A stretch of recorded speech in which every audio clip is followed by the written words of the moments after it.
Hello guys, welcome back to learning microcontrollers. In this video, I'm going to show you how we can interface multiple buttons with a PIC16F877A microcontroller using a single analog to digital conversion pins. Usually you need one digital input output pin for one button.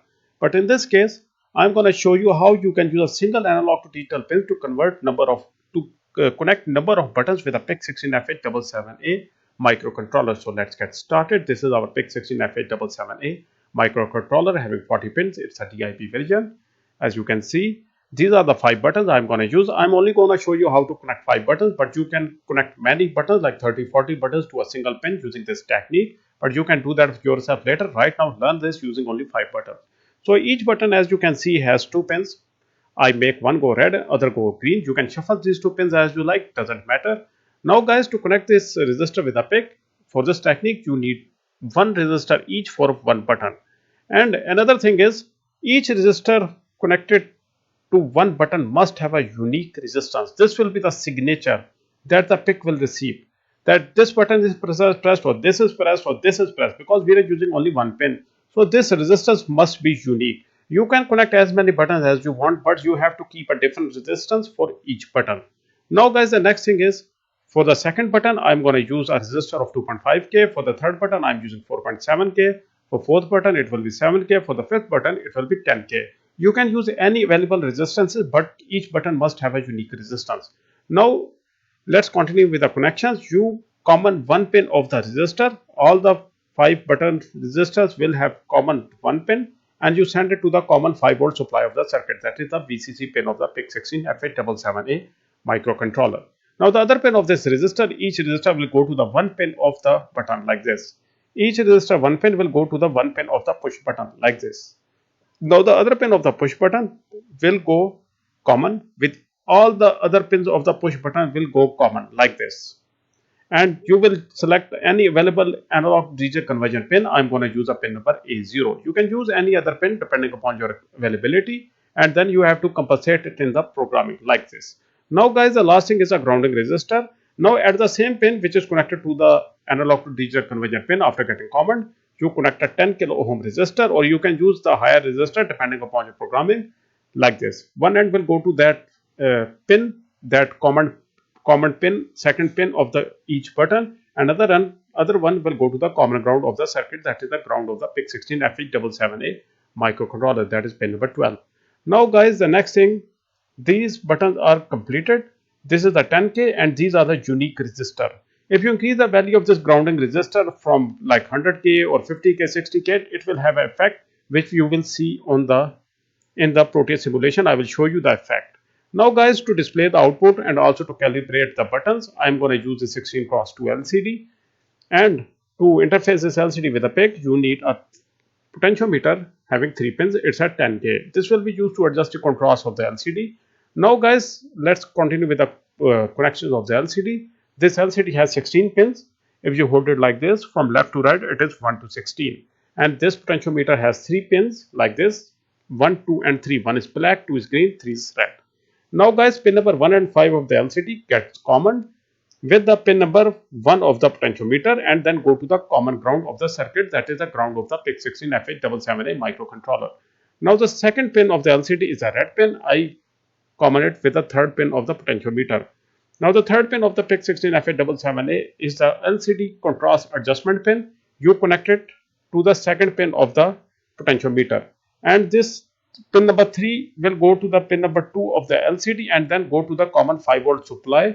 In this way, your potentiometer gets the 5-volt and your LCD gets the 5-volt. Then the pin number 2 of the potentiometer is the adjustable contrast pin. You go to the pin number 3 of the LCD. Now guys, pin number 4 of the LCD is the reset pin. You can use any available digital input output pin of your PIC16F877A microcontroller for this. I'm going to use the pin number D0. This is the pin I'm going to use for this. And pin number 6 of the LCD is the enable pin. Use any available digital input output pin. I'm going to use the pin number data pin 1. Now these pin number 7, 8, 9, 10 will go empty because we are using LCD in the 4-bit mode. If you are using this in the 8-bit mode, then you need to connect them as well. Now pin number 11, 12, 13 and 14 will be the data pins we will be using in the 4-bit mode. Pin number 14 is the data pin 7. I connected to the D2. Data pin 6, D6, that is pin number 13 of the LCD, will go to the T2. D5 pin of the LCD, that is the pin number 12 of the LCD, will go to the pin number D4 of the PIC, and pin 11 of the LCD, that is data pin 4, I send it to the pin number D5 of the LCD, that is data pin 5 of, or port D pin 5 of the LCD. In this way, our connection for the LCD are complete. Connection still here, your LCD will work fine, but some LCDs do have backlight, and this LCD has a backlight. To turn on the backlight, you need to connect these two pins as well, that is pin number 15 and 16. Pin number 15 will go to the 5-volt supply of your PIC16F877A microcontroller, that is the VCC pin, either 11 or 32. And pin number 16 is a ground pin. You send it to the common ground of the circuit. You can use a ground of the PIC16F877A, that is pin number 12 or 31, like this. Now guys, our connections are complete. Let's go to the Proteus and let me show you how to make this on the Proteus as well. You go to the Proteus. Let me zoom it in for you.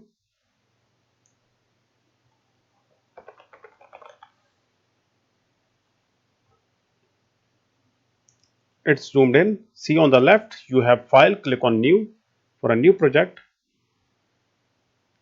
So this is the new project. Click on close. This is ISIS. You click on it. It will lead you to this window like this. On the left side in the devices, you have this P. Click on it. Select the components. Write down PIC16F877A. This is the one we are going to use. Then select the other one. That is the resistor. We will need resistors like this. Now we will also need buttons. Select button. This button, you can use any type of button. I'm going to use a simple button. Now the third thing is we are going to need a variable resistor for LCD. Write down variable. There you got the list of resistors. This is a 10K variable resistor. It got there. Now the last thing is the LM016 LCD. You select it, and this is also there. Now place your components. PIC16F877A. I place it here. I place LCD here. You can place it anywhere you want. Then the next thing is the 5 buttons. I place them like this: 1, 2, 3, 4, and 5. Now guys, these are the 5 buttons I just placed here. Make it look neat as possible, like this. Now as shown in the presentation, you need to common one end of your buttons like this. You common one end of your buttons like this. Common it. Oh sorry, this will not do at all. Let me show you this end, one end of the button like this. All the buttons, no matter how many buttons you are using, you have to follow this like this. Now these are common. You need a 5-volt supply. Go to the terminal. There you have this power. Place it above your circuit to power everything, and ground below your circuit. This will be taken as a common ground, and this will be taken as a power. In case of real hardware, you will use a battery or any powering device like PIC 3.5 or anything else. Now power up from the top like this. This is the 5-volt supply, which we cannot connect directly. In this case, we will use resistors to connect this. For that purpose, you go back and you select your resistors. These are the resistors we are going to need. We will need 5 resistors. Let me rotate like this to connect to the other pin. Copy these resistors and keep on pasting it like this. 1, 2. Each button have a unique resistance of a resistor. You cannot use the same resistance for each button because this will act as a signature. For the first button, I make it 1K like this. For the second button, I make it 2.5K. For the third button, I make it 4.7K like this. For the fifth button, I make it 7K, and for the sixth button, I make it 10K. Now you connect it to the one end of your button like this.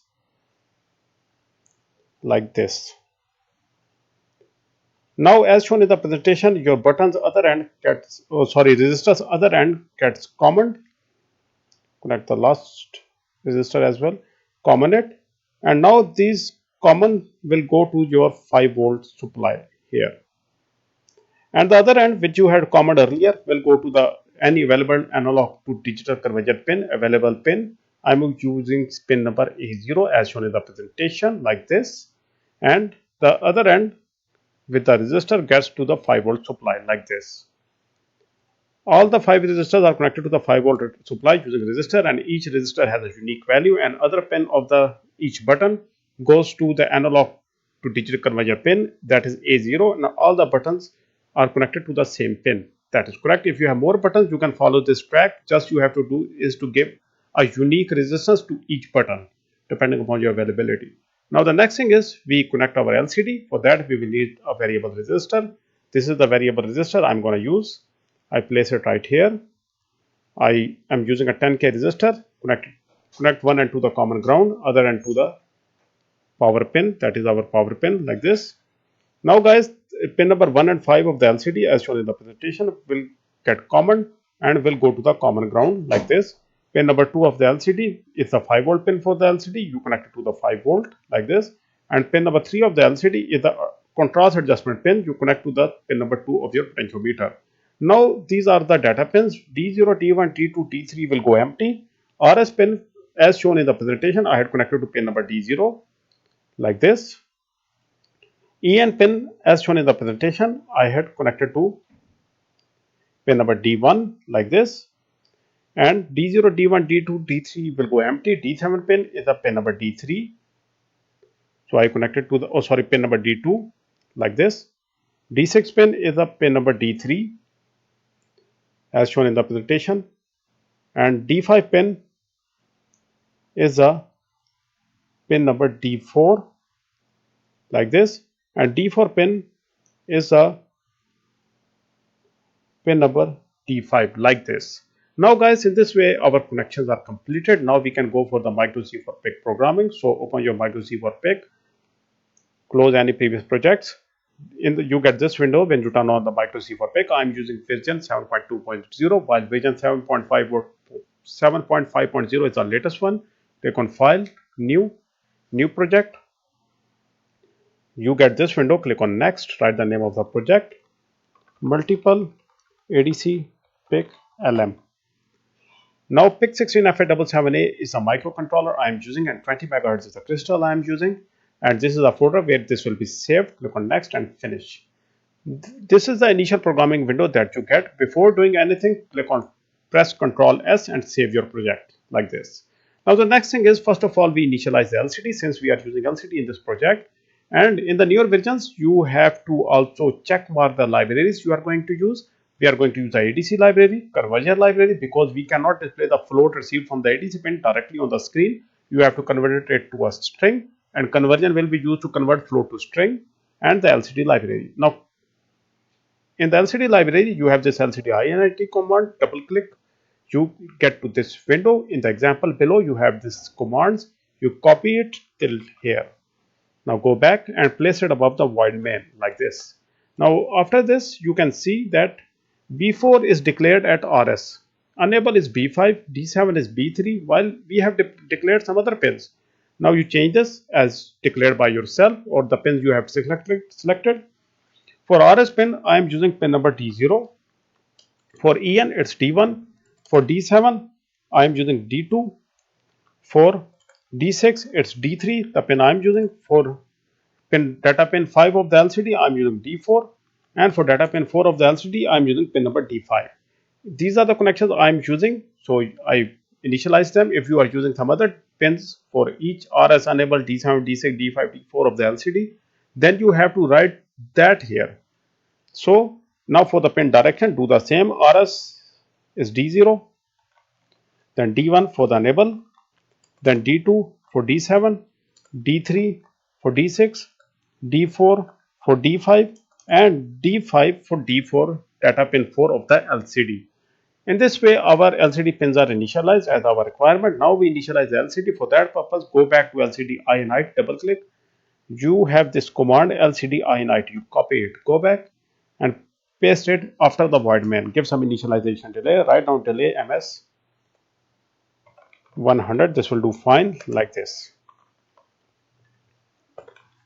Now guys, the next thing is we are using ADC pin as well, analog to digital conversion pins. So for that purpose, you have to initialize the ADC pins first.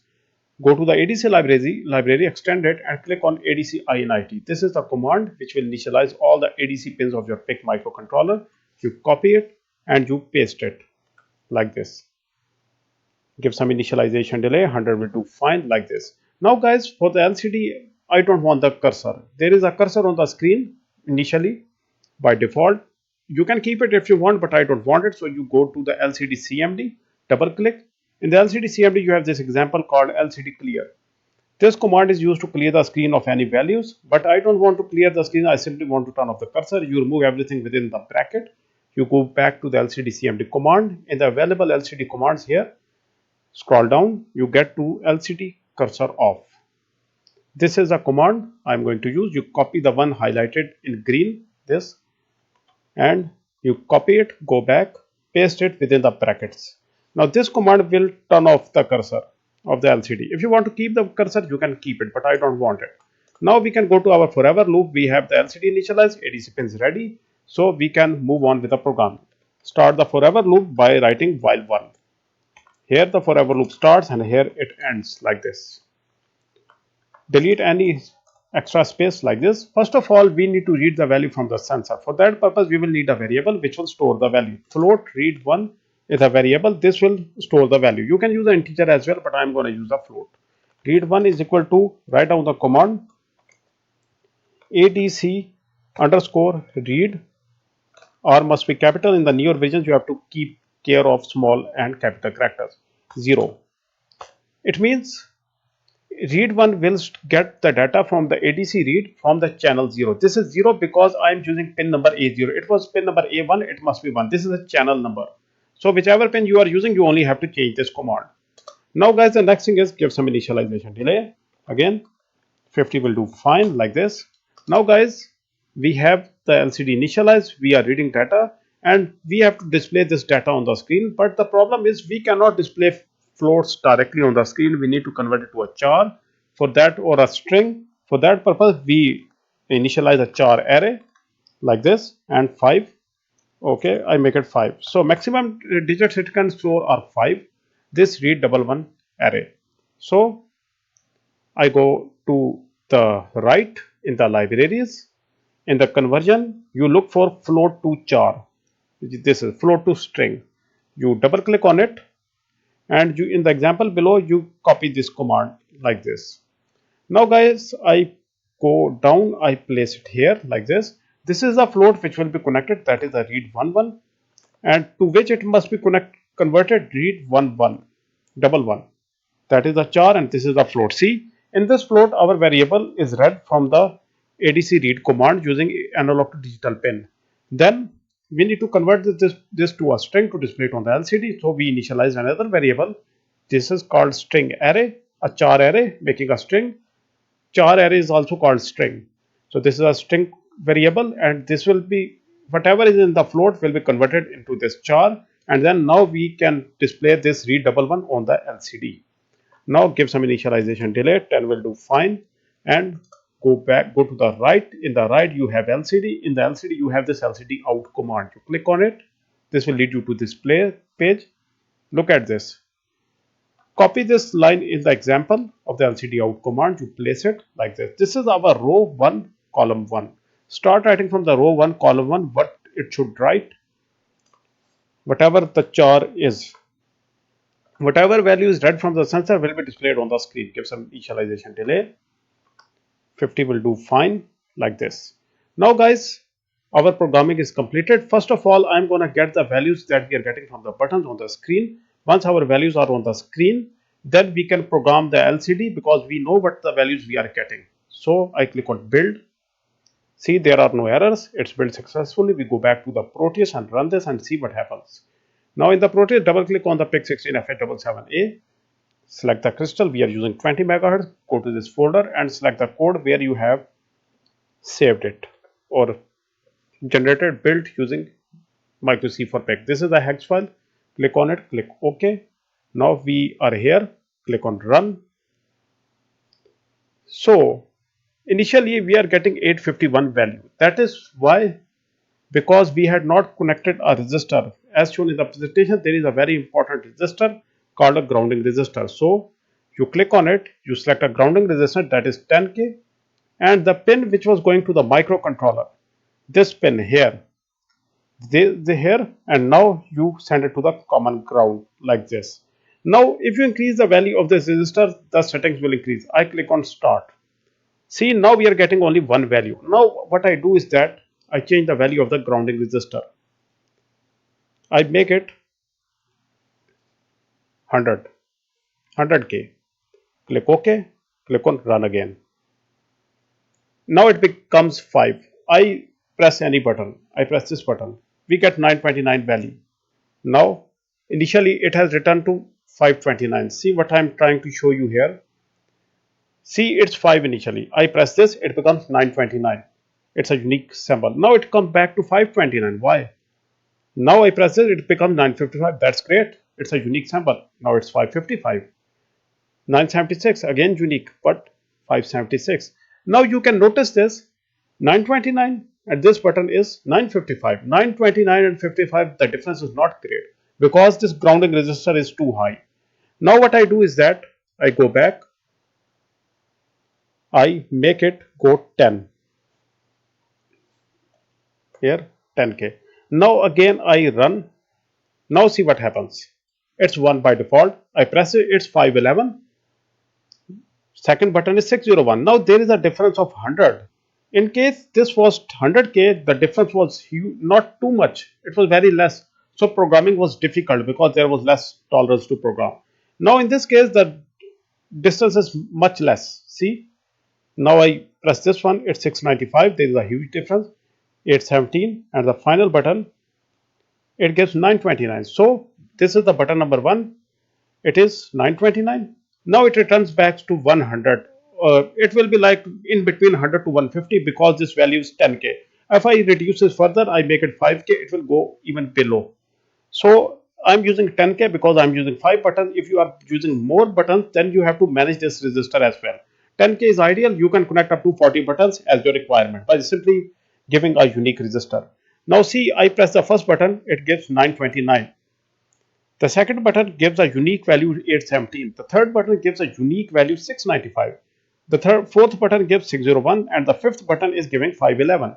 Now first of all we start programming. I press the first button, 929 is the value I must be programming. So in case the first button is pressed, we get our 929 value. I go here, I write if read1 is greater than 925 and read1 is less than 935 and close this in a complete bracket. See, the first button gives a value of 929. See, it is pressed and we are getting 929. So what I have wrote in the programming is that if the value received is greater than 925 and less than 935, it means the first button pressed comes in between this. So what it should do? It should display on the second line of the screen that button 1 is pressed. So LCD out, start writing from the row 2, column 1, but it should write button 1 pressed. This is the button 1 which is pressed. Count the total, it must not exceed 16 characters because it's a 16 characters. 1, 2, 3, 4, 5, 6, 7, 8, 9, 10, 11, 12, 13, 14, 15, 16. 1, 2, 3, 4, 5, 6, 7, 8, 9, 10, 11, 12, 13, 14, 15. These are exactly 16 characters, so this is fine. Otherwise, stack will overflow and will cause your program to reset sometimes, but in some cases, it will display a half value. Now, if first button is pressed, LCD will display that the button 1 is pressed. Now, in case the second button is pressed, what should happen? We go back and we see what is the unique value that the second button gives. Go to the Proteus like this and press the second button. I click here and I press this button. Second button gives a unique value of 817. Now go back to the MikroC for PIC. Now you copy this, complete this, write down else and paste this. Now else if the value we are getting from the second button is 817, it means read1 if greater than 810 and less than 822, that it is 817, it will come in between 810 and 822. It should display button 2 is pressed. Now copy this again, go below, paste it. Now if the button 3 is pressed, we go back and we look for the button 3. and we press it. Now the button 3 is pressed, we get a unique value called 695.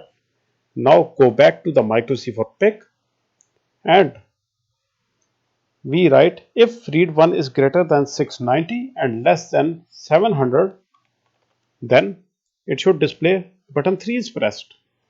Now do the same for the button 4. What we get from the button 4, we press it and see. This is the button 4. I press the button 4. We get a unique value 601. Now we go back to our MikroC for PIC. When the button 4 is pressed, it should be like between 590 and 610. If the value is between 590 and 610, it should display button 4 is pressed. Now for the fifth button, we go back to the Proteus and press it and see what is the unique value that we are getting, like this. So 511 is the value we get from our fourth button, that is has a 10k resistor, 511. Now go back,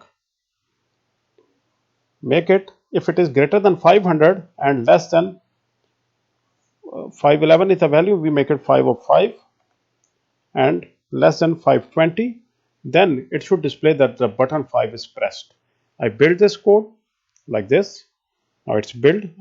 Again build it in case it's not built. It's built. Go back to the Proteus, stop the current simulation and run the new simulation and see what happens.